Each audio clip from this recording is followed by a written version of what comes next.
You're listening to the Miles Ahead podcast with Dr. Miles Graham Salisbury, where he shares tactics, techniques, and protocols to improve your physical, spiritual, and mental fitness in order to become self-led, grounded, and integrated. And it is recording, and we're back on the Miles Ahead podcast, and we're embracing imposter syndrome for the first time. For the first time? A very special guest. He's an amazing dude. You guys will love him.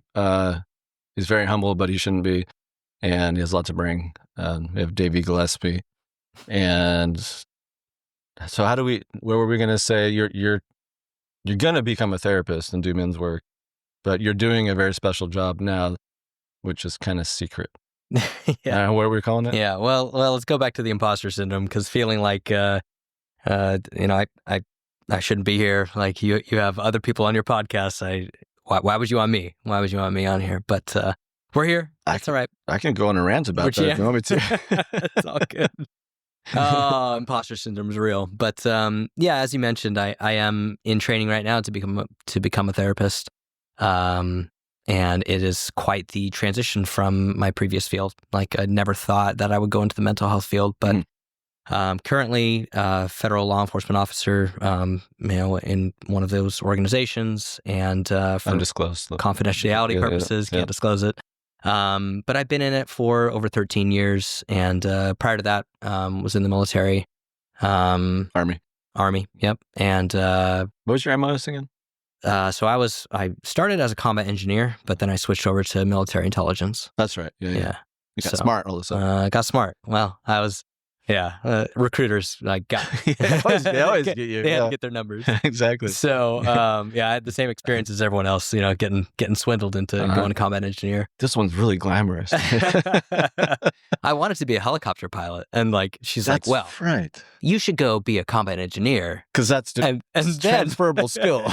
And I spoke fluent Chinese. What the heck, man? They totally wasted your talents. Yeah, pretty hilarious that she was like, "Yeah, you should be a combat engineer." I need that box checked. Yeah, little did I know, at the time. So recruiters, yeah, do your recruiters out there do your job better? Yeah, actually do something that the people want to become. Yeah, it might go better. Might go better.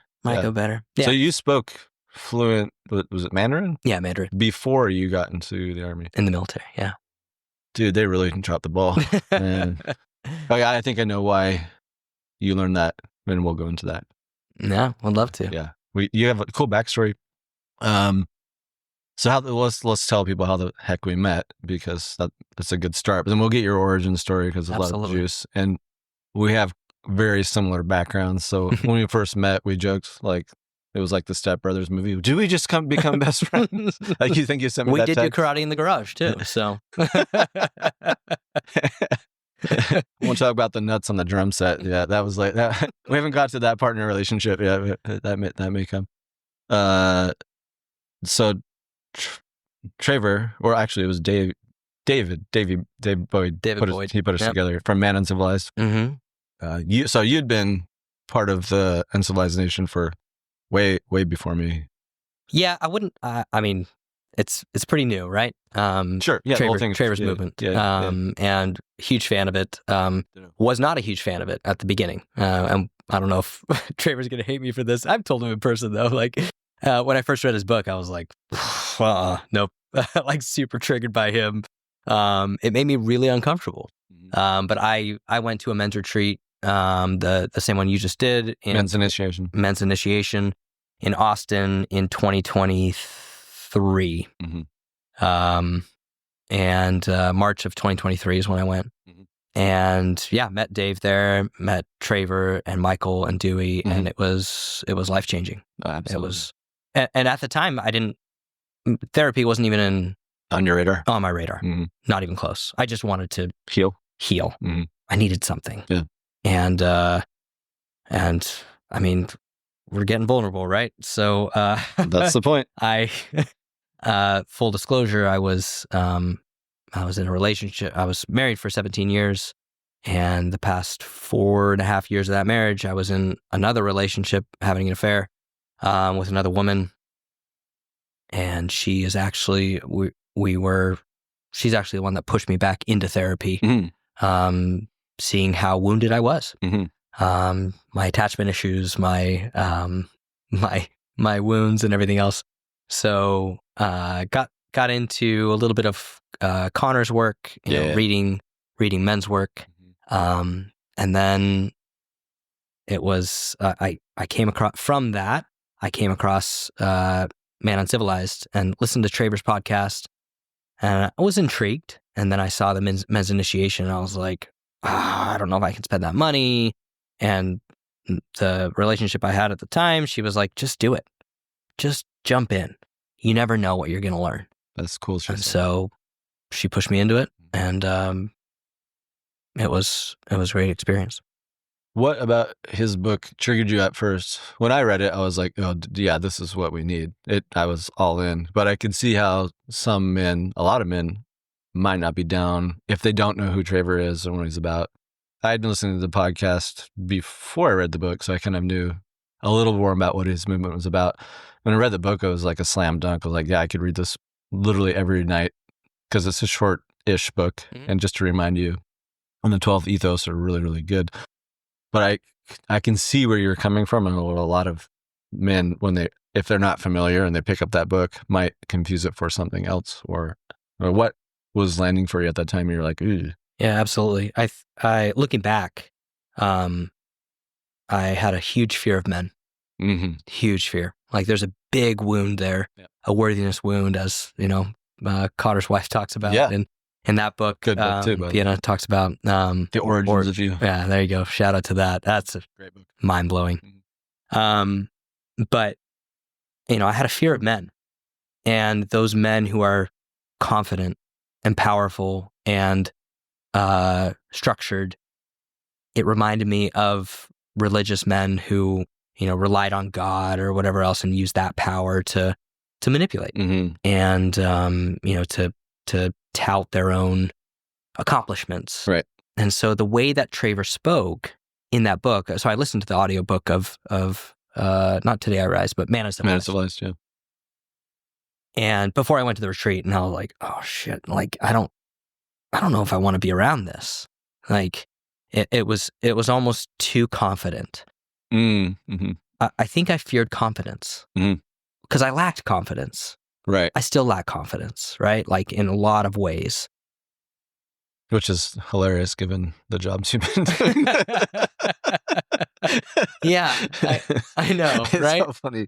Guys, we're so funny. When it comes to like the physical realm, we're like, we kill it, and then you get into the emotional world, we're like, oh, I'm scared. Well, it's almost like a false confidence, right? Yeah, like it can be. Especially in law enforcement, especially in military. Like we find that job satisfaction in order to fulfill that sense of masculinity or worth.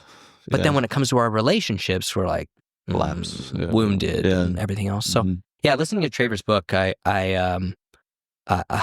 was really frightened to go and meet him and be around that for 4 days.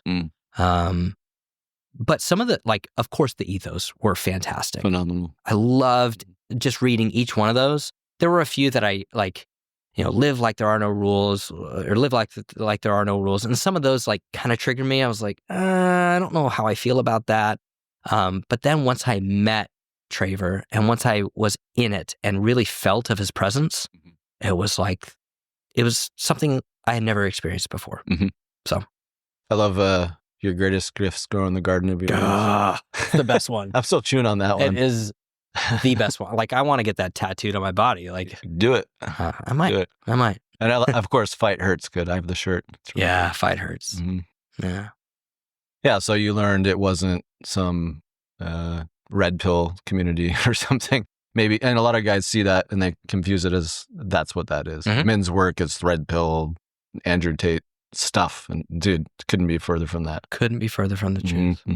It's so healing. And, you know, being in that realm of safe men, I had never experienced it before. Being able to be vulnerable, be open, reveal your secrets and realize that no one's there to judge you. And a lot of those guys in there have a similar story. Lots of similar stories. They've been holding that for how many years? You know, I read something of when doing this group therapy work in my schooling right now, where it was Yalom's Gift of Therapy, where he talked about an icebreaker where you write down your secret and being able to pass that around, and then someone else reads that secret aloud. And you don't know whose it is. And you don't know whose it is. And then they say how it would feel to live with that secret. That's a genius move right there. It was, yeah. So thinking about that, that's kind of what the initiation was. Yeah. You reveal your secret. You reveal like what your biggest challenge, your biggest success is. And no one kicks you in the balls for it. No one kicks you in the balls. Which is what we're afraid of as men. That's gonna get weaponized. We're gonna get shamed, shut down. Yeah. By men or women. Name calling. Yeah. Whatever. Absolutely. Yeah. But that doesn't happen in these circles. That's not the point. So we both. So you grew up fearing men, and we both have a similar upbringing. I don't know if we quite called it, maybe for you, it wasn't a religious trauma for me, but it kind of effed me up. Maybe it was traumatic. It sounds like it was traumatic for you. We both grew up in the LDS church, Mormon religion. I think I ejected and found a sort of a safe space before you left a little earlier than I did. I was 15. You went deep. I did. Yeah, I did. So yeah, it was more impactful. It was definitely my entire identity. And yeah, you just mentioned of that religious trauma, and I think when people hear trauma, they're like PTS, right? Yeah. Like there's so much surrounding that word. It could happen to maybe some females for sure. Yeah, I've heard of some bishops doing some not good things to the women, but not just in that religion, and a lot of religions, right? Totally, absolutely, yeah. Yeah, so it's not just. We're not dogging Mormonism. Absolutely not. There are some great things, and I still have family members. Foundations. Yeah, totally. Yeah, for some people it works out great. For us, didn't. Yeah, and people think of like, oh, religious trauma, like what happened to you? Well, nothing really. I think it was just more of the how I grew up in that structured way of living. That was the only way. That's too tight. It's way too tight because.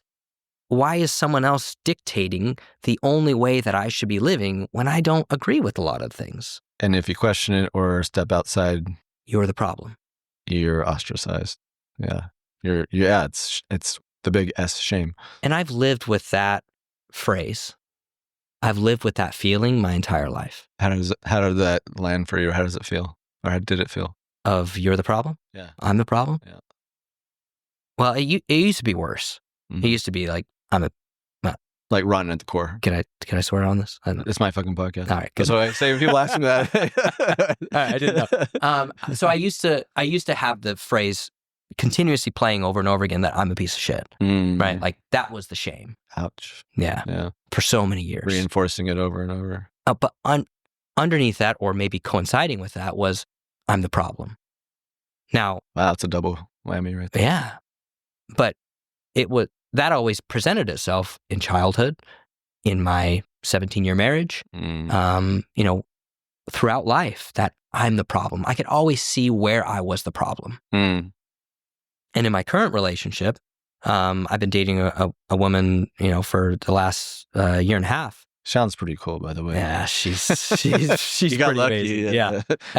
I always think of, I can't remember where I read it, but like maybe it was Dewey, but having rather than the codependence, having interdependence and the connectivity between each other. And that's really what we've been building. Very similar background and divorced and, she was LDS previously and left the church. So many synchronicities, dude. But we continue to reinforce that she keeps telling me, you're not the problem. And I keep telling her, you're not too much. And we continue to say these words over and over again so we can heal that wound that is just stemming from childhood. That narrative can change. Yeah, it can change, can shift. Sorry, we were talking about religion. What going back to it. I know. Do we have two guys with ADD talking? This might not be good. Ping pong. Yeah. Sorry, guys, but all the ADD people out there. No, I'm tracking. Yeah. Okay. How are we talking about that? We were going with religion, and so you were saying how you got out early. Yep. I didn't leave this church until I was about 6 years ago, 5-6 years ago, when I decided to leave. So you've done a lot of work in 6 years, I would say then. Yeah, it's been a lot. And that was really like going back to therapy. That's really what was driving the therapy. I was still married at the time and was just needing to leave the church. And my family, they're incredible people. You know, they're very devout. You know, it works for them, which is fantastic. It's totally fine. But for me, I needed to leave. It wasn't serving me anymore. And so I finally decided to leave the church, which basically I was reinventing my whole identity. Yeah. That's who I was. That's hard to do for the ego. And I was lost. I didn't know who I was. Yeah. Transitional space. Yeah. I relied on it so much. It was my everything, you know, serving in the church, growing up, serving a mission. That's how you learned to speak Chinese. That's how I learned to speak Chinese. They sent you to Taiwan. Yeah, I was in Taiwan for a couple of years. Yeah. And then, you know, because of that, then lived in China for a little bit, you know, studied Chinese in college, got into the military and law enforcement. And because of my Chinese language, you know, I was able to get a lot of these positions. And so that stems from being LDS because of my mission. So some good things. So there's some great things there. But as far as the identity and my own healing and my own like beliefs in myself, like I had to discover that. Oh, I think that's another thing. The values were forced upon me.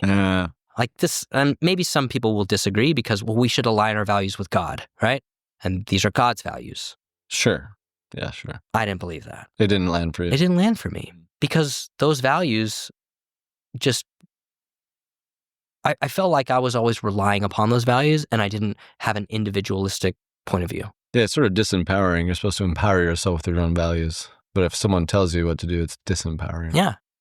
I think it should be meant to teach you that's an option, but hey, what do you think? But it's not that option. No one has that. Let's teach you what to think, not how to think. Come on. Doubt your doubts, not your beliefs, right? That's the mantra within the LDS Church. What was it? Doubt your doubts, not your beliefs. I'm glad I ejected earlier, dude. I didn't get that. That's a fucking mindfuck right there, dude. Doubt your doubts, not your beliefs. Yeah, that was reinforced all the time. Straight up matrix language right there. Well, dude. it's manipulation.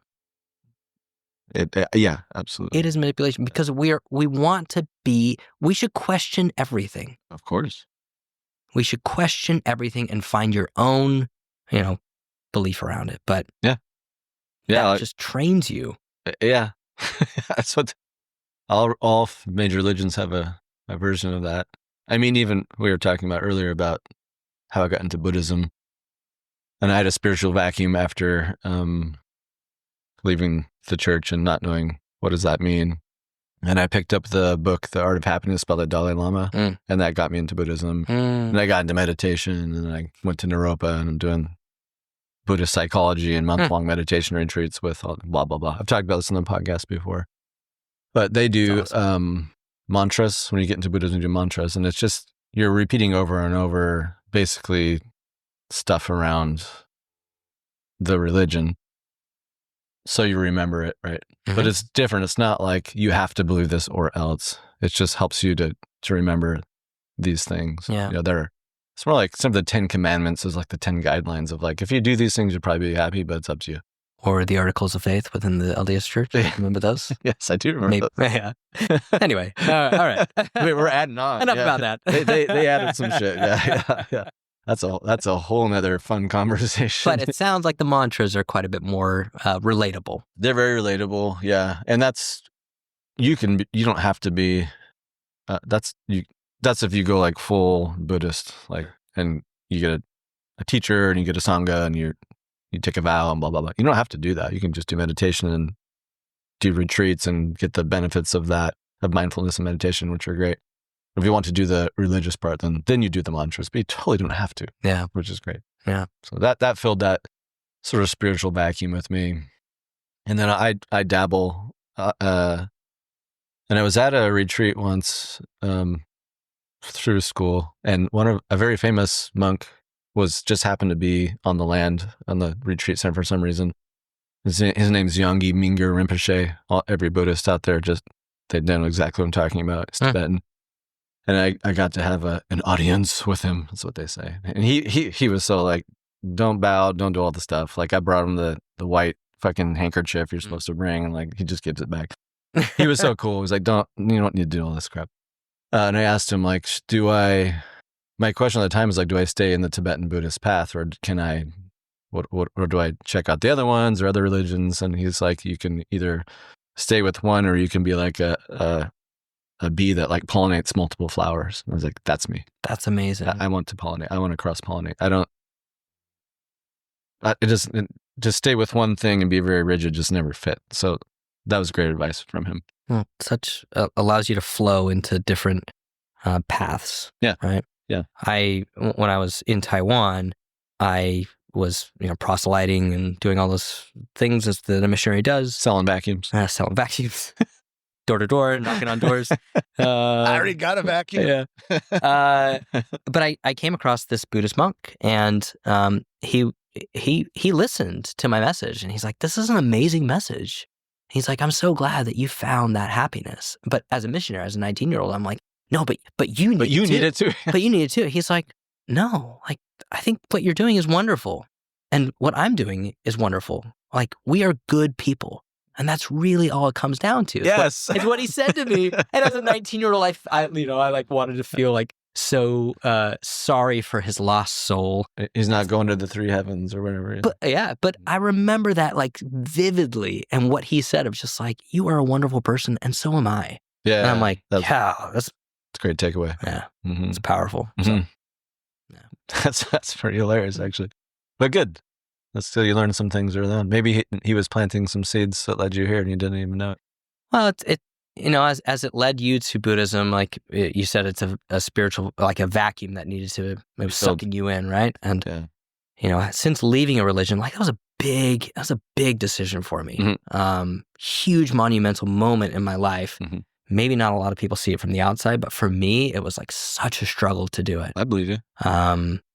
And it's talked a lot about on like Mormon Stories and more, those podcasts. I don't know if you listen to that, but John DeLynn does a really good job of like giving that space to people of how hard it is to leave that huge religion. It's a podcast about that. Yeah, it is. What's it called? Mormon Stories. Oh, interesting. Yeah. Never heard of it. Yeah, it's really good. But for me, because it was such a huge part of my life, I don't feel that vacuum to like be sucked in. To plug into a formal religion. I think it's a form of, right. Yeah. I think there's some resistance maybe for you around that. But spirituality, you've been feeling that. Kind of. And how does that plug into a religion or not? I think spirituality, from my perspective, when I first started this, it was a trigger word. We misconstrue it. Yeah. You're going to have to redefine what that means for you. I had to as well. Yeah. And I'm still finding that. Yeah. Totally makes sense. I'm still discovering what spirituality is for me. Yep. And I don't think it really stops for anybody, by the way, but yeah. Yeah. Always on that path of discovering. So, And I think men's work is part of that. I think this is not filling a void, but giving me purpose, helping me connect with people, rather than just connecting with myself and God. A lot of people turn to prayer in order to connect, in order to be with yourself. And these are different methods, modalities of being able to connect. Maybe that's the spirituality that I'm doing with breath work, with meditation, with all. Yeah. Okay. Yeah. All right. I guess it is part of me. Just different words, right? Parlance is a problem with humans. Words evolve and mean three different things sometimes, and especially English, man, it's like a mishmash of German, French, and Celtic. With all different meanings. Yeah, dude, we have so many words. It's a problem. But yeah, you'll have to redefine that. And it makes sense that you're just now you're still fairly fresh out of being way up in the matrix. Yeah. You've taken the red pill, and we don't mean the red pill you're thinking. We're thinking the movie Red Pill. You've come out and you're like, whoa, what is this new reality? And you're just, it's a relearning. Well, and I think that's what's driving me into mental health, of being in it, because I see the wounds. I see my wounds. There's not a lot of research on religious trauma. True. It's kind of a newer type of a a topic to address. Mm-hmm. And it can be triggering for a lot of people, right? A lot of people defend their religion to the death. Because then they have no identity. So, going into mental health, like I see the religious trauma, but more so just because I can relate to men, that there's this sense of, I don't know, like in the church, you have to be the provider, the strong one, the spiritual one, like doing all of those things. And so with men's work, like this is really allowing me to express my needs, my wants. Like I don't want to fit into that box. Yeah. I want to be able to connect with my nervous system and express how I'm actually feeling. Do you feel like, to use Trevor Boehm's archetypes, do you feel more like the marble man than the sensitive new age guy? Yeah, that's a tough one for me. Like I can see where it was the marble man, but I never really connected with that. I think because growing up religious, like we looked at smoking and we're like, oh, that guy's bad. But like the mentality of the marble man, right? Yeah, like the rugged, the strong, the provider, all uber of that. self-reliant. Yep, absolutely. Yeah, that makes sense. I always like to say men's work is women's work too. Yeah. Because if we heal, it helps heal our own inner feminine and masculine, and it helps our relationships with women. Women are, we were talking about this earlier, women are crushing it right now, doing well, and we're doing a good job about unfucking what men have done to women. Like I was listening to a podcast with Trevor, with a fellow Pacifica alumnus of mine, and she was saying that women didn't even have checking accounts till the 80s. That blew my mind. I was like, man, I had a little more grace for my poor single mom. Like, no wonder she didn't know shit about money. Yeah. Like, gives you a little bit more empathy with what they went through, huh? Is that what? That was crazy. And so we're doing a good job fixing that, but I think men are now being left behind. Yeah. It's like society says, no, you've had your time and you just need to shut the fuck up while we prop women up. And you guys can stop. You can just stop now and stop growing. That's dangerous.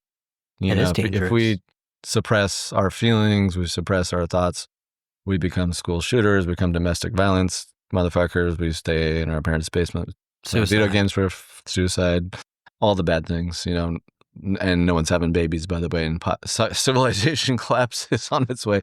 Women can't find good men because we're not building ourselves up to be good men. I think that's a huge part and just such a detriment that women can't find good, solid men. Like we want to believe that we are, but then we want to fit into that societal role rather than just being open and vulnerable and honest. And if our roles are the marble man or the sensitive new age guy, like the marble man maybe attracts women, but then it's a bad setup. Sensitive new age guy is very not attracted to women, but they feel safe for a bit, and then it just doesn't end well.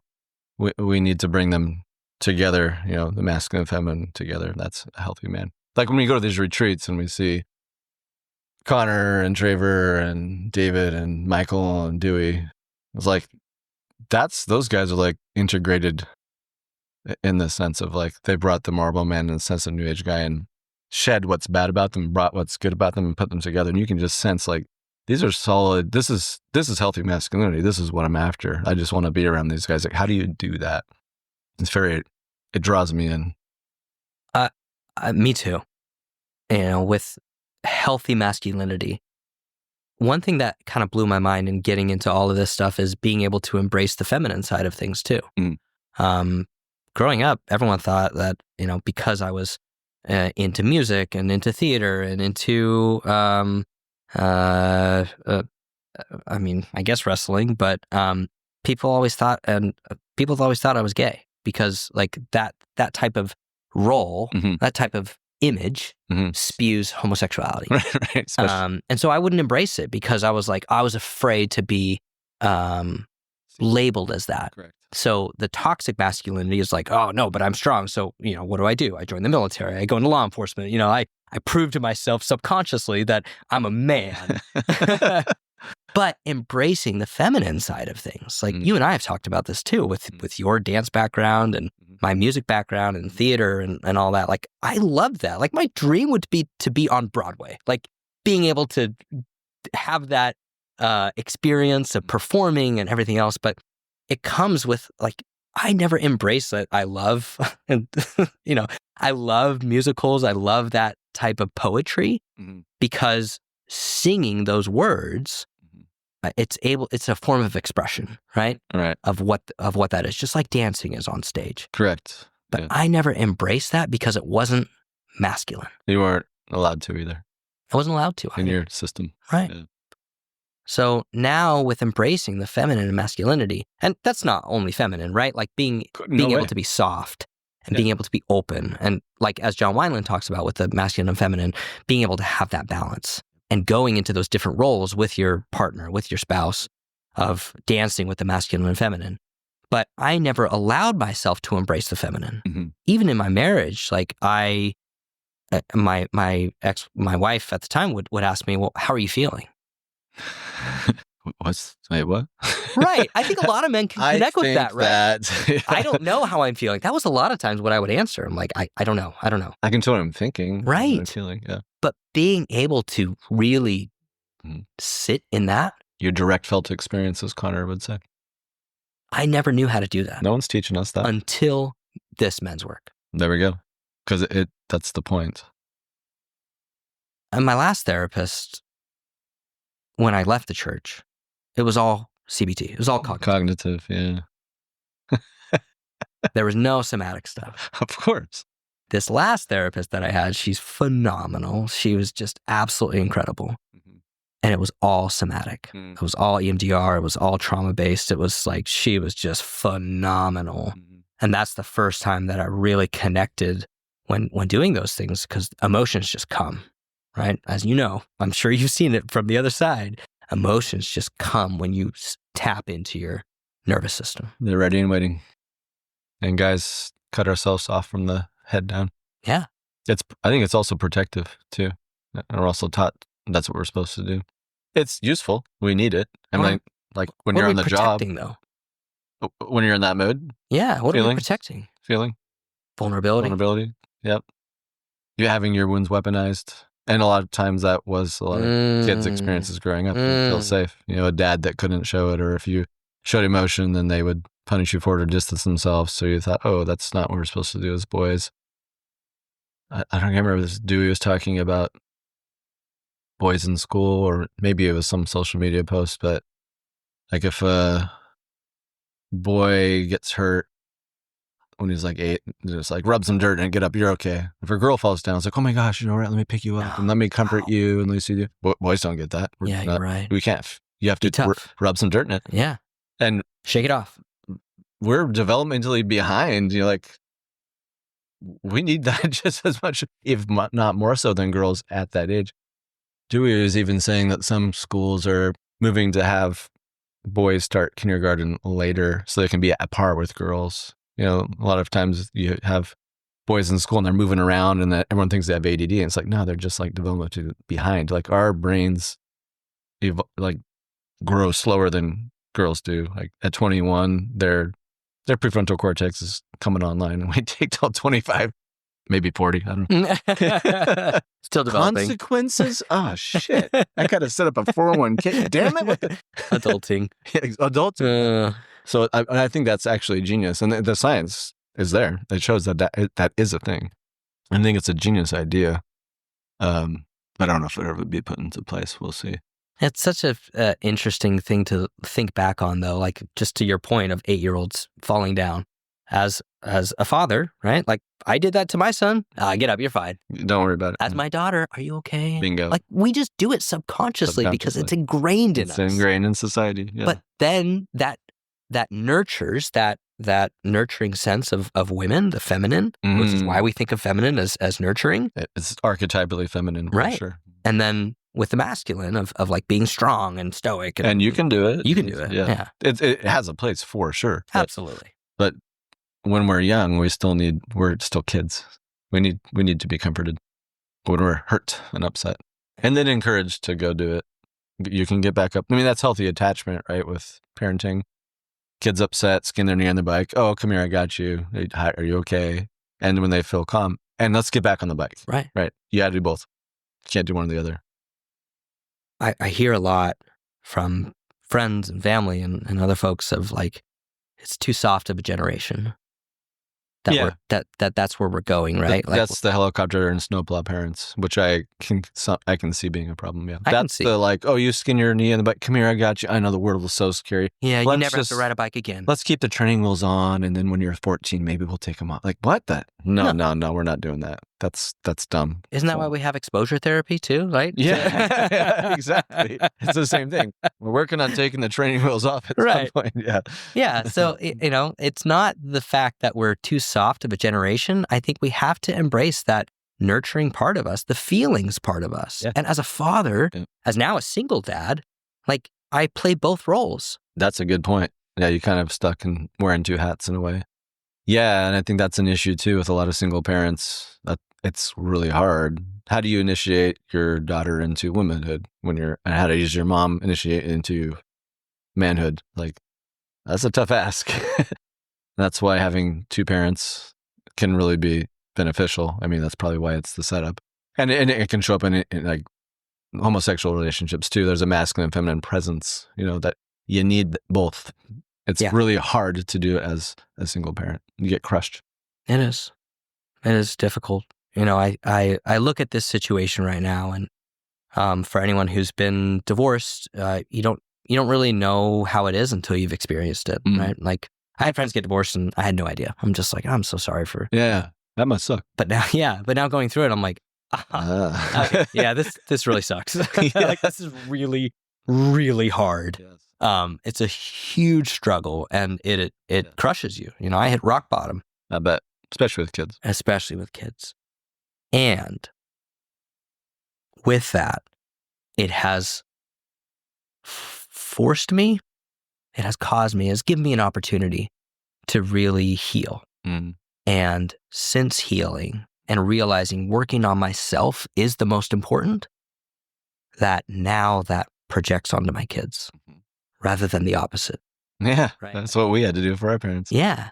We have the correct order of operations here. Because those wounds that they had of the self-doubt and the self-hate and all of those things that I grew up with gets projected onto our kids through yelling, through punishment, through all of that stuff. It's a template we learn. Whereas now, like, I haven't yelled at my kids in 2 years. Look at that. And you're breaking the chain. I didn't realize that it could be done. I always tried to work on it, but I didn't know how. I only focused on the yelling. Like, stop yelling, Davey. Yeah, I don't want to be like my dad, so don't yell. It's like telling a drug addict, if you just stop. Just stop doing drugs. Yeah. Your life gets better. Like, I really hadn't thought about that. It's so easy. It's so simple. It's so easy. Yeah. No, you got to do this thing called therapy and work and healing. I think so many people just deny it. Well, that's the easy move. Yeah. We all have it. We all need it. We all have wounds. We're just unwilling to address it. Yeah, it's scary. I get it. But what's on the other side? I mean, you were telling me about a card you got from your son. Jeez. All right. You want to go here? This is an example of you being, and I gave you credit. Like the reason you was able to do that is because you did your work. Yeah. Did you work as a dad? Yeah, it really is incredible. Like, I mean, I love being a dad. Like, it's special. It is really special. It's so hard. It's so hard with kids, but it is just to be able to see them grow and the love that you have for them. It's incredible. So my son's 15. We moved around a lot. Like this is his first year back here. He's a freshman in high school.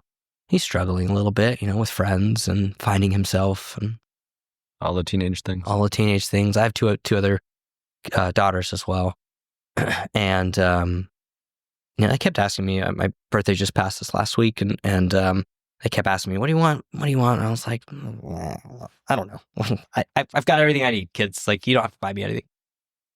But my son wrote me a card, and jeez. And it was just the most profound thing I could have received as a father. And he said, because you've worked on yourself, you've shown me how to be a man. And he's like, I want to be better because you have worked on yourself. And I took, these last 2 years to really go to some dark places. You did. And I continue to go there, the shadow work. Mm-hmm. And shadow stuff it's so hard. It is. And he saw, I spent a year apart from them while we were separating and going through the divorce. They lived in Utah. I lived in Maryland at the time. That must have been hard. And it was gut-wrenching. They didn't have their dad with them. They had their mom, which was great. They didn't have me. So it gave me some time to really spend on myself. True. And they saw that. They saw me go to therapy. They saw me do the work. They saw me do the men's work. They saw me reading. They saw me journaling. They saw me get deep with them of like, what are your, what's going on right now? Mm-hmm. And they call it therapy, Dad. But boy, what a difference. That's the best birthday present you can ever get, right? He's like, you don't yell anymore. You're so soft and approachable. He's like, I feel like I can tell you anything. Trust you. And he said, I it's hard to not have friends, but you're my best friend. And for him to be able to say that to me, I could never say that about my own father. Right. Ever. Mm-hmm. That's another pain. But you broke the chain and look what happened. Broke the chain. Oh my gosh, my kids always repeat that of like, yes, Dad, we know we need to break the chain. And I'm like, yes, because they'll bicker at each other and fight and react to each other. And I'm like, when does it stop, you guys? When does it stop? I know, Dad, we got to break the chain. That's right. Bingo. So yeah. What a gift. What a great thing to hear. That was the best birthday gift I could have received. Yeah. I showed it to my girlfriend. I was like, look at this. Like, I was just in tears. I'm like, I couldn't ask for anything better. Yeah. She's like, it shows. It shows you've done your work, and it shows you've done your job as a dad and continue to do so. Well, and you just, when starting to get into that topic before we recorded, you were saying that you're a good dad. Those are hard words to accept as a father. How many times have you heard that? Of people saying, you're a good dad, Miles? Not that often. This is why there's a male loneliness epidemic. Moms get that all the time, and great. They should. They work hard. But so do dads. And it does feel good for us to hear that. We want to know if we're good dads. We know, like, well, financially, I brought home the bacon and blah, blah, blah. I provide them shelter and food and soccer practice and whatever else. Yeah. On paper, I think I'm a good dad. But to hear it from someone else, it's like, whoa, I guess maybe I'm doing something right. What's the exercise that we do in the initiation where we're saying it to each other? I'm trying to remember what happened, where you're looking into each other's eyes and you're saying, I love you, or you're, oh, damn it. Do you know what I'm talking about? Yeah, we did this at Connors. We did not do the full thing at Travers, but we did do the eye thing. What was that? It's a phrase that we don't hear a lot. We don't hear, as men. And to hear that from another man. To hear that from another man. Who's got your back. I got your back. That's what it is. I got your back. And it makes us break down, at least for me. Yeah, oh yeah. It made me break down to look into another man's eyes and say it. But then not only say it. But feel it. You can energetically feel that. It's not lip service. You got dangerous men in these groups crying like babies. Yeah, and they need to. They wanted to since they were the 8-year-old kid that didn't get picked up. It is life-changing. Yeah, any man should go to one of these men's retreats or both. I think both. I think the interlock like magic, but And if they're interested, they can start coming to a men's group therapy or group work. Oh yeah, we got to plug Uncivilized and what? Yeah, please explain, because you're kind of. I'm helping you spearheaded this, yeah. And I'm providing the space, and we're co-facilitating. But well, for the movement of Man Uncivilized, and people, I mean, for me, when I first heard Man Uncivilized, again triggered. I'm like, I don't want to be a part of that. But it truly is a safe space for men. Just like, we all go golfing or we go fishing and we try and connect, sports games or whatever else. But this is a moment where we're sitting in a circle of the primal, right? Like, this is us as men. And it's a safe space to be able to talk and listen and hear each other and feel each other's power and vulnerability. And so as group leaders, Man Uncivilized is trying to expand, or not trying to, but they're doing an incredible job of 1 million men, being a part of men's work.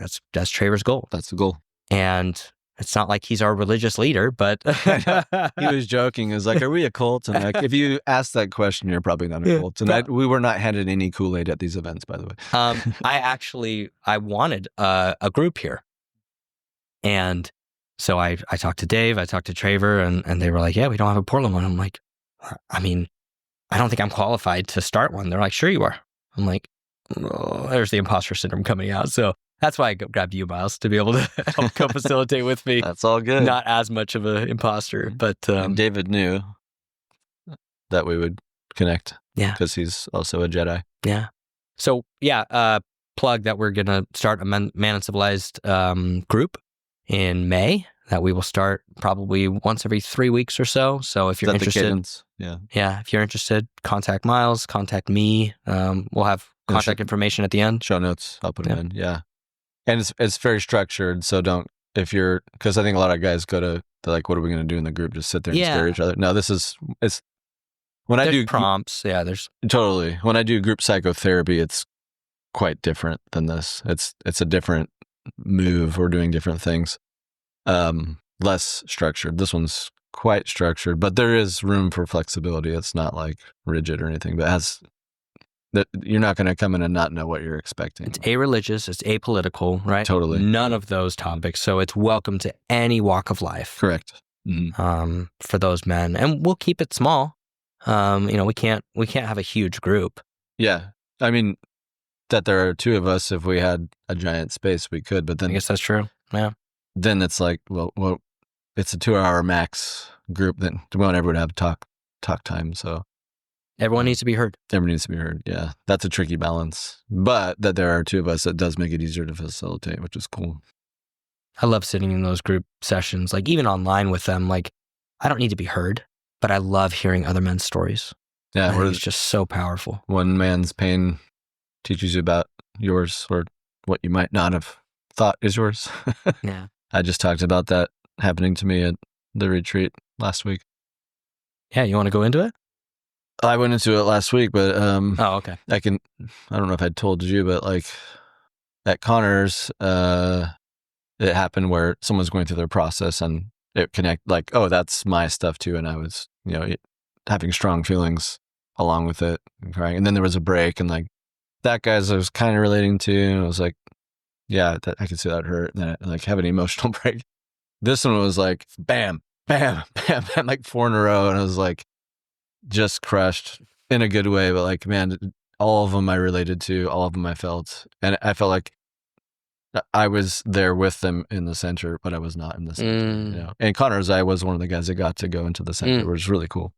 But this one was like, that statement resonated more so than I've ever experienced. And it was the whole day. I don't think I've cried that much for that long since I was a little kid. Maybe. Wow. I don't know. Like, how healing. It was.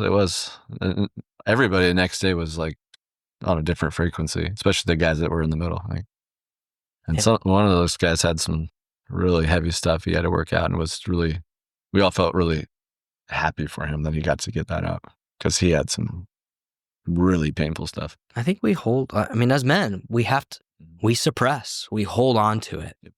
And these are areas that we can let it breathe. Yeah, absolutely. I mean, when you have a squad around you, you know they've all got your back. What can't I you got do? your back. That's why obviously that's why they start with that. I got Yeah. your back. I think this is wired into us evolutionarily. I think we just forgot how to do it. Like there's that myth that men can't bond or whatever. Like horse shit. Coming to these retreats, you're making friends real quick and you're getting deep real quick. And those are the, as my girlfriend keeps saying, she's like, find your quarters. Don't have 100 pennies. Yes, I love that statement. Find your 4 quarters. Yeah. Quality over quantity. Yeah. Mm-hmm. I used to seek external validation all the time, consciously and subconsciously. Mm-hmm. That was my entire being. Mm-hmm. And it would be, all the friends and going out and all those things. Mm-hmm. And now it's like, that's completely changed. Mm-hmm. Just find those 4 quarters. Yep. And that gives me that it fills my cup. It fills your cup. Fills my cup. Exactly. Yeah. Because it's like pseudo with the other ones. Like you have to wake up every day and the cup's empty and you got to go fill that shit. It's like such work. It's exhausting. Yes. It is. And it's like drinking soda. It's like bad for you. And you're like, this isn't nurturing at all. Well, I think everyone can relate. Like, no offense to our old friends. Like, yeah, we love them. It's fine. But like when you get a text or on a Marco Polo thread, or I don't know if you use that, but like just these different apps that you have, sometimes you just don't want to respond. Because it's like, do I want to invest in this? But then you try and invest and it gets shut down. Yeah, or you get ghosted. You get ghosted. Yeah. And then you realize, you know what? Maybe that's not a quarter right now. Yeah, it's kind of a penny. Yeah, and sometimes you meet guys through an activity, and then if you take that activity away and you stop talking, was it really a deep friendship, or is it just around like that sports? activity? Drinking. I used to joke, or I still joke about like the topics that I can talk about with my dad. The safe ones. The safe ones. Yeah. Sports, Hunting. weather, religion, family. Shooting, hunting. Outside of that, no. It's unapproved. Yeah. Or if you try, it's weird. He likes to talk politics, but we completely disagree. So that's obviously off the table. Anyway, but yeah, I that think, doesn't really get you close anyways, right? Like you were saying with men, like we rally around drinking, we rally around sports, we rally around these things, which, it's great that it brings it together. That's the important bit. It's just like you were talking about on your podcast, the opening with sports. Right? Like that is an invitation. Yep. But it's only surface level until you're able to be vulnerable yourself. Yeah. You should move past sports and start talking about conversations of depth, as I like to say. But we don't know how to do that, or we're scared of it. I found myself going to alcohol to numb that feeling, right? Like I think a lot of us go to sports to numb. Sure. Because we want to forget about things. Distract, yeah. Right? I'll be a part of that team in a fantasy way. And then my team loses, I feel like I lost. Yeah, it keeps us busy with fantasy and all that stuff. And I'm not saying it's bad. No, of course not. But I do think that there's a part of it that doesn't build connection at all. It's an invitation to connect is all. That's a good way to put it, yeah. And you can connect to a certain level, but only to a certain level. And then when the season's over and it's radio silence or whatever. Well, if you and I had only connected about the Eagles. Yeah. If that's all we connected about. Which would be pretty fucking cool. Which is cool, but I'm not an Eagles fan, so sorry. I'm a Seahawks fan. First time I met you, I dragged you to my Eagles lair. I mean, as you're decked out in head-to-toe Eagles gear. We had Philly cheesesteaks. I'm like, I'm going to bring this guy to my Eagles spot because we just won the Super Bowl. Yeah, he let me borrow some swag. I'm indoctrinating just to pretend. But it's, I lost my train of thought. There's the ADD. Yeah, it just, sports allows that invitation to connect deeper if we're vulnerable. Yeah. I was going something with vulnerability, but I think that's what it is. We have to have the courage to be vulnerable ourselves. We have to put that out there. And it's a test of a meaningful relationship if you go there just a little bit. Oh, I know. Sorry to cut you off. No, good. We grab it while the ADHD is there. We grab it. Just let's keep it. If I think about my quarters, the connection is when we've both been vulnerable. Yeah. Yep. And building those, like, it's not one-sided. It can't be. It can't be. Both parties have to be vulnerable, Yep. and that establishes the connection. And that is a bond that is hard to break. Yeah, that's true friendship. That's the guy that calls you up at 3 a.m. and says, I'm falling apart. Can you come over? Yeah, I'll board a plane now. One of the guys in my initiation, that's exactly right. And so building off that, one of the guys in my initiation, we send each other podcasts and Instagram posts and whatever else. But there was a podcast with Simon Sinek that talked about 8 minutes. That when you're needing someone, it's that friend that you can call and just say, I need 8 minutes of your time. Great. And that guy from the initiation that I connected with, he is that guy. That's great. I can call him at any time. I'm like, I need 8 minutes. And he's like, I got you. And 8 minutes is easy. Easy. Yeah. Yeah. I didn't know that was a thing. I like that. 8 minutes. I heard that from someone else the other day, the Gottmans, like, you want 6-second hugs, at least. Yeah, that's kind of cool. 6-second hugs. Yeah. My girlfriend calls it the Disney hug, where you hug a Disney character and usually it's the other person that lets go. I guess the Disney characters are trained to not let go until the other person lets go. Oh, like in Disneyland. Yeah. That's interesting. Yeah. So as long as you need it. As long as you need it. Isn't that cool? Pretty cool. Huh. For all the shit that Disney's done, that's actually a good thing. But anyway, yeah, like we need that because, like, especially as men, like, oh, dude, we're hugging you for more than 6 seconds, like, it feels awkward even talking about. Right. Exactly. But then we'll do jujitsu and we'll do it for like 30 minutes and it's all good, or wrestling. It's a different kind of hugging, but allowing people might feel weird about this, but allowing another man to hold you. Yeah. In a non-sexual way is like, we've never experienced that. Maybe. Hopefully we get that from our dads, right? But sometimes we don't get that from our dads. We'll get the ass out, tap on the back, head away. Yep. Shit hug. That's like, what is this? I hate those kind of hugs. I hate them too. They mean nothing. They mean nothing. Yeah. I feel like I'm gross or something. Like, why do you have to distance yourself? Like, why am I bad? Like, why do you want to touch me? It's we're all used to it. Sadly, right? Like, yeah. Especially father-son relationship, like, yeah, it's a bro hug. It's a bro hug, or some fathers and sons will only handshake. Jeez. Yeah, that's very English, by the way. They'll handshake their sons. And talk about men's work needing. Oh boy, needing some men's work. Yeah, we come from the English. Yep. Yeah, that Victorian era, man. It's not just the English, but. Well, in the initiation, like I witnessed a man being held, and it was so powerful. Like, he just broke down. Yeah. And we held him. Yeah. And it was like, you would think of your spouse being able to hold you, or your partner being able to hold you, or you holding your child. Yeah, it's like the feminine or the mom. But a safe man holding another man, like, it was so powerful. Yeah, it's just kind of. It's hard for a man to wrap his mind around that concept. Until you've experienced it. When you experience it, you have the embodied experience, and then you get it. And then it changes everything. And for anybody listening right now that doesn't understand, please try this. To go to a retreat. I promise you it's worth it. It is. This is what heals the masculine wound. This is what helps heal the stupid gender wars that are going on. Like, if you want a strong man in your life, women listeners, get them to one of these men's retreats. It will help your relationship. It will help your relationship. There's so much that we keep inside, that we don't tell our spouses, that we don't tell our family members, that we're too scared to admit, which then creates, the suicide epidemic. I even went through it too, like going through those motions. I didn't want to tell anyone that I was. Like, that's the scariest thing to admit. Especially in law enforcement.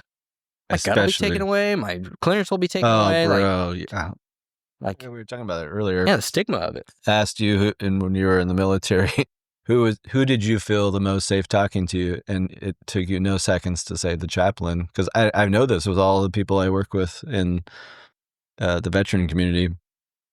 It's the safest person because that person can't take you off the line, can't take your weapon away, can't say you can't deploy. And you can say whatever you want. Problem is they may not be super well versed in working with mental health. Some are. Trauma-focused therapy, yeah. Yeah, exactly, which is absolutely freaking needed. And maybe they get that, but in law enforcement and the military world, it's just a conflict of interest to have the psychologist there when they can try to help you, but they can also hose you. Like, that doesn't make any sense, man. No, you're not going to open up to that person. As a veteran, as a law enforcement officer with a clearance, you're towing a line and you are consciously aware of what you're saying. Yeah, you're inhibiting. And that is not safe. No. That is not therapy. That's not therapy. That's confession. Yeah. Right? Or edited response. Yeah. No. You're not being fully transparent. No, trust me, I'm fine. I don't have PTSD. I can do my job still. I'm not crazy. Yeah. You have to basically convince them of these things so you can go back to work, which is it's silly because some people truly may not feel that way. And they may still be able to go back to work, but they just need to work some stuff out for a little bit and then they get back to work. Well, one of the reasons I'm becoming a therapist and going into this realm is because even within my organization right now, we don't have psychologists or therapists assigned to our office. Wow. There's none. And yet every day we're going out and experiencing stuff, the worst of the worst. People's worst days. Yeah. And as much as it brings us a sense of accomplishment for justice and, being able to keep the American people safe, sure, yeah, upholding the Constitution, doing all of those things, which is righteous work. Yeah, for sure. We experience some of the most dark things. Mm-hmm.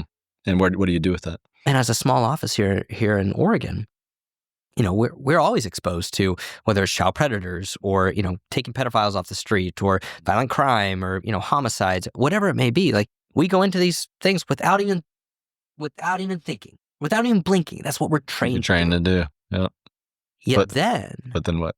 Yeah, it goes into our relationships. It impacts how we interact with each other. Mm-hmm. And we don't process this. Mm-mm.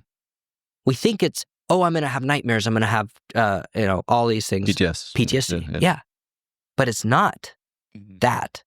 It's the way that we communicate. It's the way that we behave around each other. Mm-hmm. It's, that's where we need the psychology, the therapy, the being able to talk it out, because look at the divorce rate within law enforcement. Dude, it's massive. Yeah. Or the suicide rate. Mm-hmm. Veterans. Yeah. Just constantly going into it. So I see the trauma. I've experienced it. I can relate to it. So hopefully, as a man, as someone who has been in that position, hopefully I can be able to make an impact in that demographic. Oh, you will. I know you will. We will. One day we'll probably have our own men's retreat. We'll design something really cool. And I was saying earlier, we don't need to compete. Traver and Connor, technically could be competitors, but no, we're doing the same thing. And I was like, no, it's joint operations. It's JSOC. There you go. You're Germany, I'm England, you're USA, you're Marines, you're Navy. We're all on the same mission, and let's share intel and let's get after it. Why do we have to silo? That's stupid. It's not a competition either. Let's compare notes and I'll pitch your retreat. That's totally different because and that might speak to one guy better than mine does or whatever, So I just think that's how the movement's going to progress healthily, I hope. Well, and I think initiation and doing these things is obviously only a part of it, especially going through school. I realize just how much more work there is. It doesn't stop. It doesn't stop. All the trauma-focused therapy, internal family systems, there's so much out there to dissect. Yep. We have to know so much constantly and being updated. It's worse than being a physician almost. And they're overloaded. I can tell why, I listen to Peter Attia and Dr. Renner Patrick and Huberman Lab, and then I go to my doctor and I want to get my ApoB score done. And one, they what's that? And you're a physician, you don't know where. Two, how do you know that? They don't do that as part of the natural blood panel because they're slammed and they have to see 15 people in an hour, right? And for them to go get continuing education, they have to know so much, and it just jams them up. They probably could. But I feel like we have a bit of an advantage because we do have a little more time to go keep doing that education, to keep learning. But we have to keep learning. We have a lot to know. And we're also trying to like quantify the human psyche. So good luck with that one. Like, that's where the CBTs and the behaviorists and the APA come in. And it's like, I get the evidence-based thing, but it's hard to prove some things in a quantitative way with the human mind and body. Speaking of, with AI therapy, right? Like we were just riffing off on it earlier. That's going to be hilarious. Which is, it can be a great thing temporarily. Yeah, like a tip of the iceberg. But therapy is not just cognitive behavioral therapy. No. That's not it. No. But so many therapists out there just do CBT, which is important. It's a great starting point. But when you get into somatic, real depth work that the body has that trauma under the iceberg, and it comes out with your triggers, it comes out in relationships, it comes out towards your kids, that you don't know why you're doing this, that's where the trauma, work comes in. So much lives below your chin to your navel. There's a lot of different voices and feelings, and like if you do somatic experiencing Gestalt or IFS, and you let those parts talk to you rather than your intellect talking, it blows your mind at first. Like, it truly is something amazing. Said something to me. It's like, whoa. And then the feelings that come with it. But that's, and Dewey and Michael Gay always say, like, we got wounded in a relationship, therefore we have to heal in a relationship. If we just talk about it, it's cute. Like, oh wait, we have some insight. And as Lori Gottlieb says in her book, maybe you should talk to someone. She says, insight's a booby prize. I call it the white elephant gift. It's like, oh, now that I know I have this attachment wound, and I'm an avoidant attachment, because it's like your like star sign or something. And then you stop. I was like, well, it should just go away now, right? Because I know what happened. Sorry. Just because you can label it doesn't mean it goes away. No, it's just the starting point. And that's why CBT sometimes fails, because like you can do that for about 3 months and like, don't think that, think this way, behave that way. Let me do my charts and my handouts and blah, blah, blah. And like, and then you go back into therapy and like, I still feel like shit.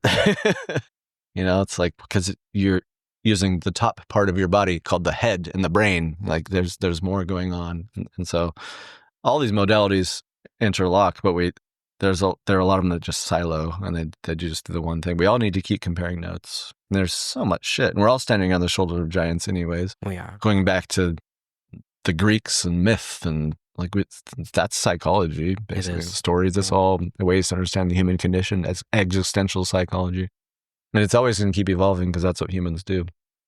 Interesting to see what AI does with that. But. Yeah. Yeah. I think of if I were to go to AI therapy at the start of this, like my narrative within myself was, I'm a piece of shit. I'm the problem. I'm awful. Like I hated who I was. And what would that AI therapy? And what would that AI? No, you shouldn't hate yourself. Yeah. Like, I mean, granted, I haven't done AI therapy, so I don't know exactly what it would do. And what modalities is it pulling? Yeah. Like, what is it being fed? Yeah. But until I did somatic, until I did EMDR, until I went through with my last therapist of what I did, like I didn't realize all the shit that was underneath. No. And you can't get that through a fucking computer. And we were talking about that in the gym. We were working out before this. Like, I'm all for it. Like, I want them to try, and I think there's going to be a big bed shitting around it because it's going to fail. Because people are going to do pseudo stuff like this, even like the dangers of like VR porn. You can just go and have this pseudo experience with this woman. But then you're going to not know how to approach a woman. Empty. Yeah. It's empty. You don't have real contact. So people are going to do the AI therapy and feel okay-ish. But then they're going to go sit with a real human or go to a men's retreat, and it's going to blow their fucking minds and hearts. And like, whoa, this is totally different. It's like, yeah, because that's human. Like you've been missing that. You can't get that through a computer. Connection. I mean, what we've been talking about this entire time is the connection that we need as men together. The contact. The contact, yeah. As Dewey would say. Yeah, in contact. Mm-hmm. You can't have that from a machine. You just can't. No, or you're projecting your own crap back onto the machine. Until it like evolves to like Star Wars, you have like C-3PO or something. But it's just not there yet. And even then, it's like you're touching but then metal. you have metal touching you, right? Like, this isn't quite right. Yeah. Or R2-D2. What the fuck did you just say? And thinking about touching, right, in contact like that, I used to cringe at that of like another person touching me. I didn't like physical touch. From growing up, right? Like Didn't feel safe. Didn't feel safe. Even in my relationship, she was such my 17-year marriage, she was her physical touch. That was her love language. But I didn't like it. But breaking down, it's not just what we like and don't like. It's where this stems from. Correct. And can AI therapy do that? No, like this is the childhood wound that's coming out. And you can get the insight about it though. Yes. And then white elephant gift. Yeah. Nothing changes. Yeah. That's where it's just hilarious that it's being pushed, and all this text therapy and even online therapy. It's better than a phone call. I'm mixed on the online thing because I do some of it. Connor is the one that showed me that it could really work, because like that dude had me in tears that I'd never experienced that in online therapy before. So I think it can be done. But there's nothing like sitting with a human. It's just the chemistry. It's just different.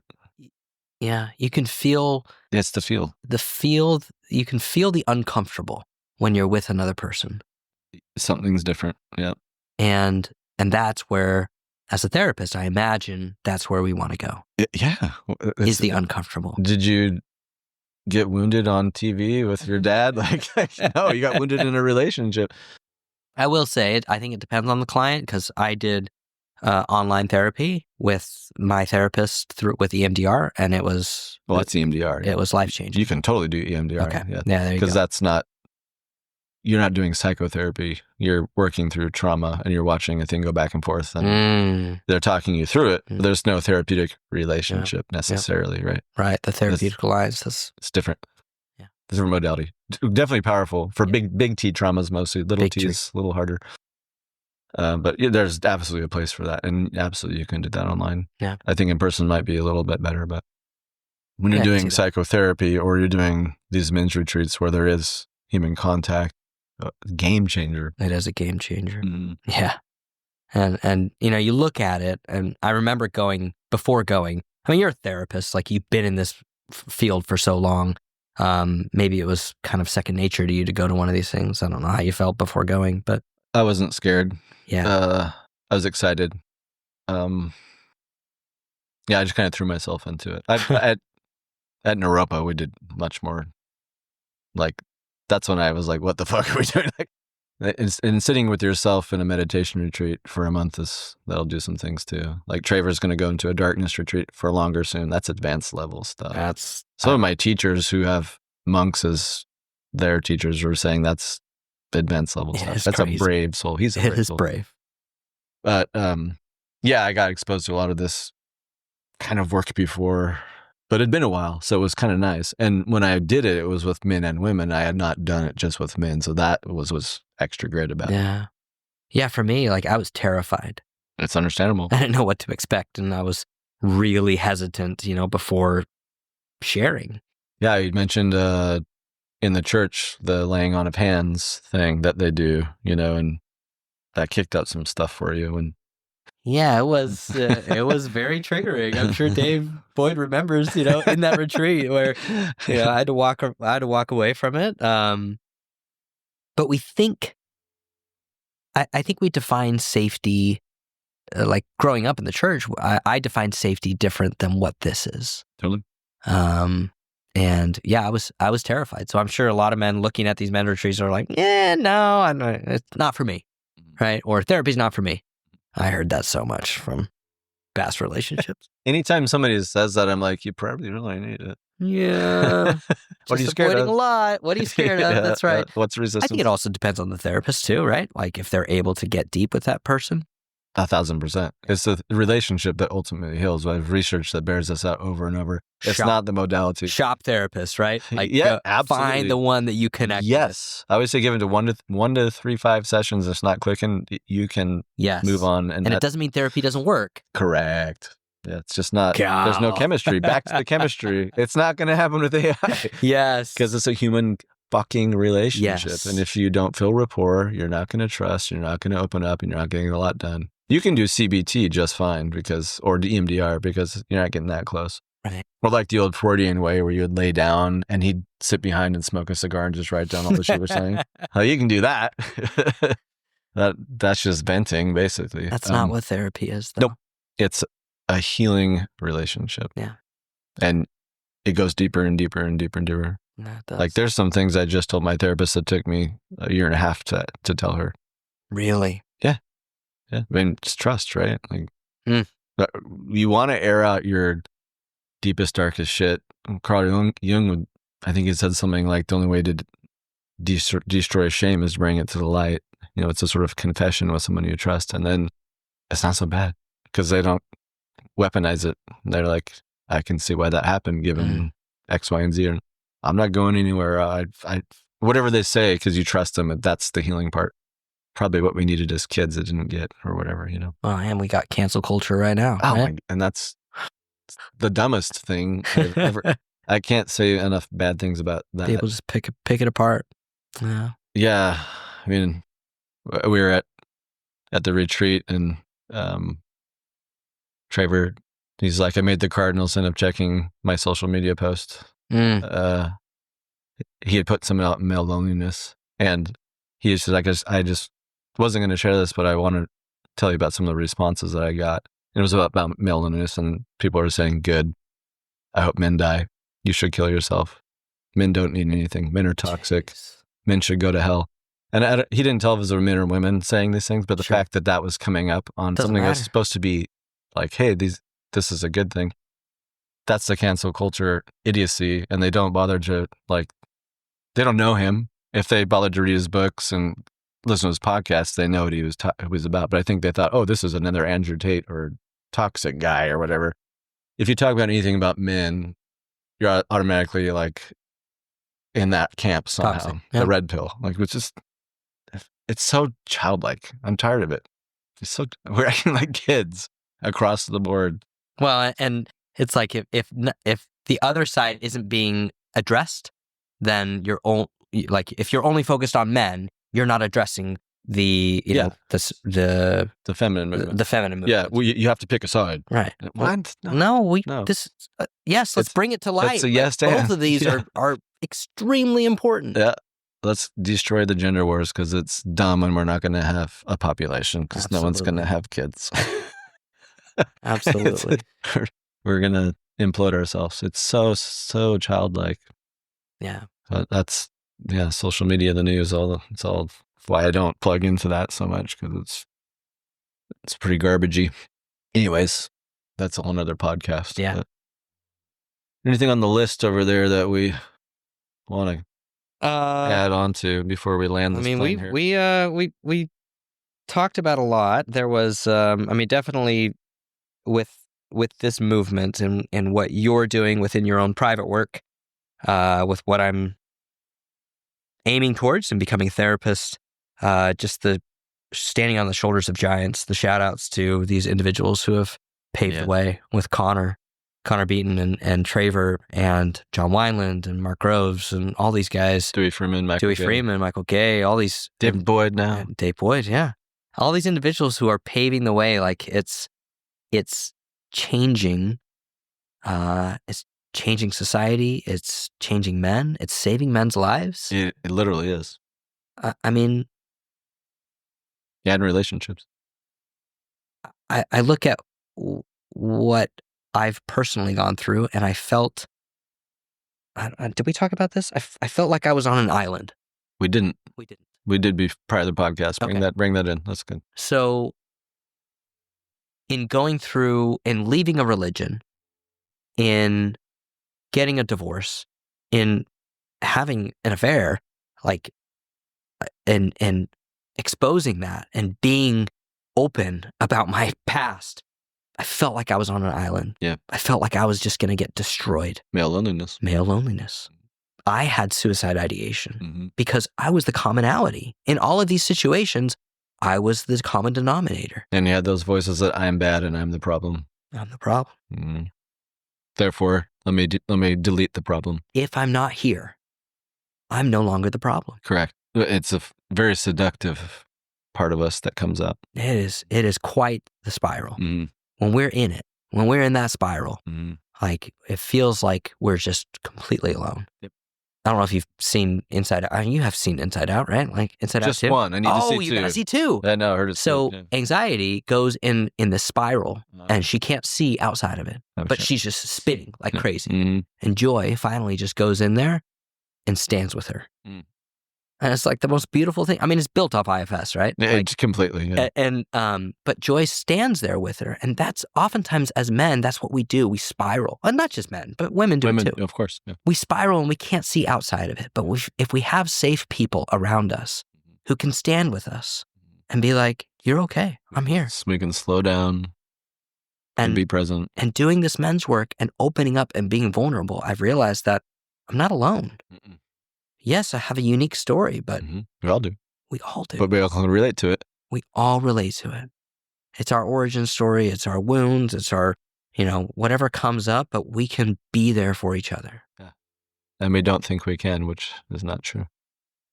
And this is where women have done a good job because society allows them to talk to each other and have groups and do their thing. And we're supposed to just be the Marlboro Man or the sensitive New Age guy and fall on our own sword. Yeah. That's not very good options. It's not good. But we're all walking around thinking the same thing, which is sadly hilarious. We pass a guy in the street and like, what's up? And we're both just dying inside. And if we could just talk to each other, we would find so much commonality.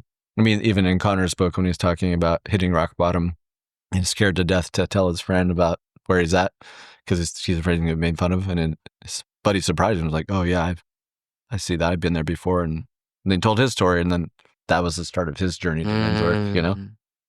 You'd be surprised. Yeah. And if a guy can't handle it, it's just not the right guy. He's not there yet. It's okay. Right. Just find a different guy. But you will absolutely find someone who can share a little bit. There are people out there. Yeah. And building that community, building those quarters that we can rely on. I love that. 4 quarters. Yeah. At least 4. At least 4. Depending if you're an introvert or extrovert. Hey, it could be 2, right? It could be 2. It could be 6, but just finding those safe people, just like I did with you. Yep. Bingo. Stepbrothers. We had such an eerie background too. Like both our grandpas died as pilots in World War II. Like what? Not pilots. Yours was in the Pacific, right? Pacific. Yeah, my grandfather was in Germany. That's Belgium. But same war, but different theater. Yeah, I had two grandpa pilots. Amazing. Which is why I think I'm a good driver because I have some executive functioning. I don't know where it came from. Yeah, one was a Naval Academy Corsair pilot. He died in Pacific. The other one was he did jets and helicopters in the Marines. He flew Hueys in Vietnam. Got 2 Purple Hearts. Dropped that Agent Orange. Survived in Vietnam. Came back and died of lung cancer. 97 was terrible. So dumb. But both pilots. Yeah. And yours was he was just an infantryman. Oh, he was dropped in. He just right after Battle of the Bulge, he was killed. Just small arms fire. War was winding down. That sucks too. Right. That's the same as my grandpa. Some idiot wanted to like promote. It was like 1945. The war was like pretty much in there. Like, you need to go bomb an ammo dump, and he was lieutenant commander, and the commander was like, "No, I refuse," or "This is dumb. I just don't want to do it." And my grandpa stepped up, and he was the only one who got shot down. It's really eerie, and it was on my dad's first birthday. Extra eerie. So every time my dad has a birthday, it's probably kind of weird for him. Because I'm sure his mom probably treated that day as like a sad and good day. What kind of messaging are you getting? Probably never wanted to talk about it. Yeah. So you can see where the origin wounds come from. There you go. Yeah, exactly. I'm sure a lot of people are resonating with that, with their lineage. Wars cause problems with these things for us men. And historically, you had war tribes come back and they had to like the Maori or the Native Americans. They'd have to be in they couldn't integrate back with the community until they talked about it and got that trauma out. Like they go into a sweat tent or whatever talk around the fire and do men's work, kind of like the men's initiation, and got right with what they just went through so they could go back into society and not be all fucked up. Yeah. That's the missing piece to what we need to be doing with exactly what you just talked about with law enforcement and the military. You see some shit and you don't work it out. We just chalk it up to, hey, this is our job. It's our job. It's what we got to do. Yep. Which is true, but it's not the whole story. And there's more to it. There's more to it. Yeah. So here are some ideas for all you out there who are in that boat. Hopefully, there's it continues to grow, that desire and need for therapy and understanding of being able to talk about these things within law enforcement, veterans, and men in general. Yeah, it's coming. And women, join us, because we're joining you. This is not bringing you down at all. No, absolutely not. It's two wings of the same bird. I think, was it Lori Gottlieb again recently on Huberman? She was talking about idiot compassion. It's compassion without wisdom. It's like having a bird with one wing and it just keeps flying in circles because it has one wing. It's like, you need both. Like, we've been a bird flying with one wing, or the bird's trying to chop off the other wing for so long that we're just we're flightless, so we've got to stop. Yeah. We better stop with the ADD analogies, metaphors, because they could go on endlessly, because we're really good at that. Anyways, you're doing good stuff. We're going to plant the flag for Man Uncivilized here in Portland and put links in the show notes if you want to get down.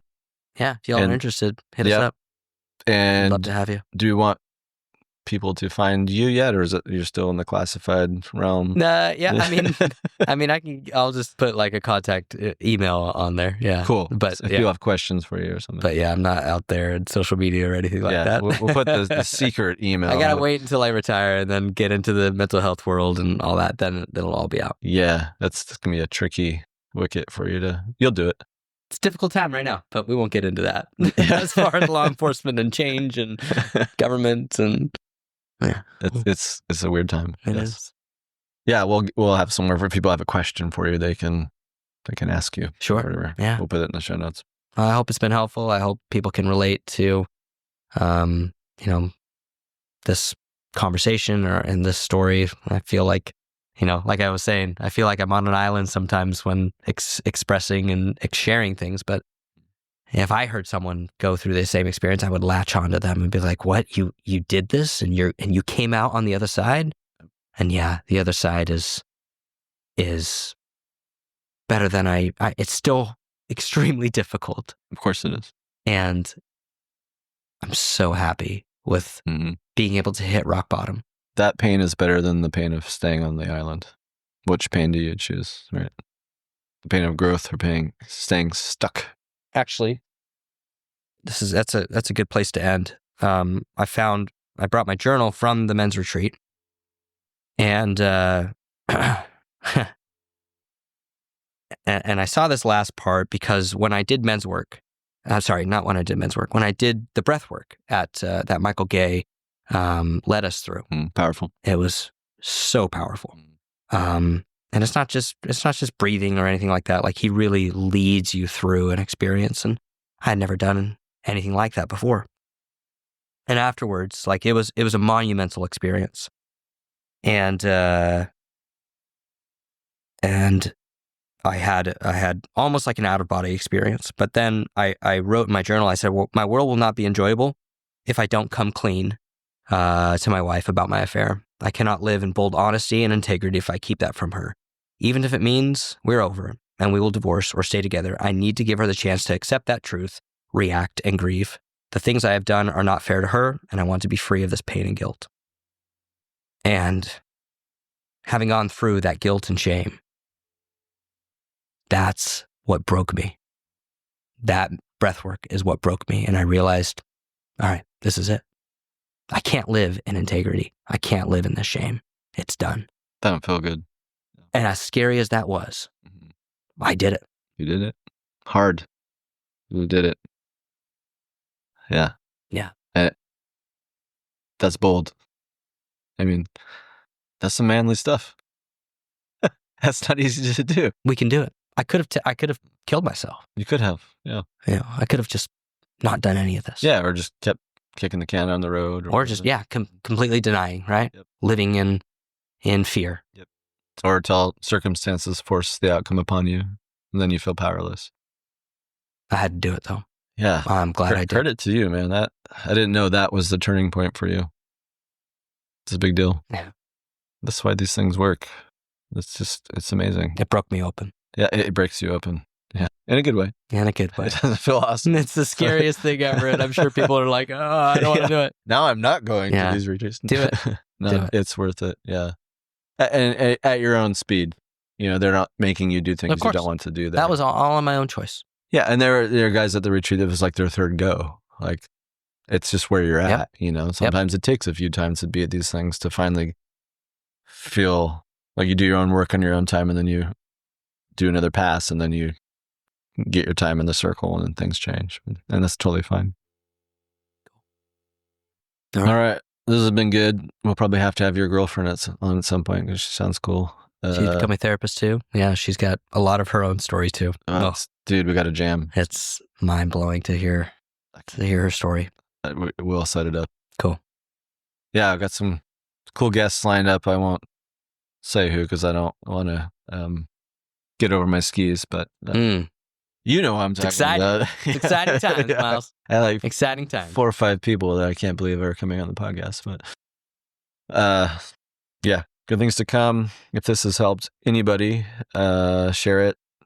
I sometimes still Connor's statement at the end. He says, "Man it forward," or "Woman it forward." Yeah. Like, send it to anybody you think this helps. If it's resonated, it does help get the message out. But my point, our goal really is just to get the message out for healing. I mean, it's cool if more people listen to this podcast, yes, and people find us, yes. But why we do this is purpose and meaning, and it's at a different level. But we do want it to be shared if possible. So I always have to put that at the end. Cool.